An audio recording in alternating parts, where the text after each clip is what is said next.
A música eu canto para fogueira e abrir. Poema. Lá,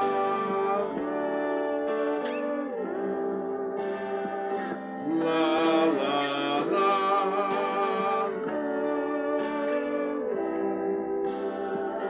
lá, lá, lá, larará.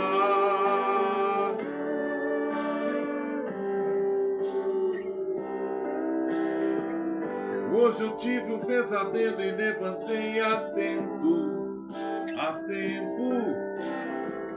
Eu acordei com medo e procurei no escuro alguém com seu carinho e lembrei de um tempo, porque o passado me traz uma lembrança do tempo que eu era criança.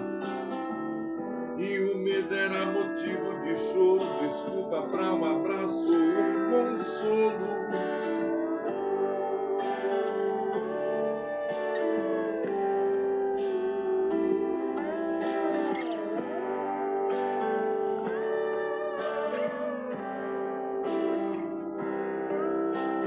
Hoje eu acordei com medo, mas não chorei, nem reclamei abrigo. Do escuro eu vi um infinito, sem presente, passado ou futuro.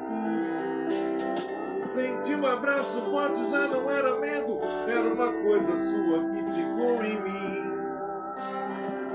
De repente a gente vê que perdeu, ou está perdendo alguma coisa. Morna, ingênua, que vai ficando no caminho,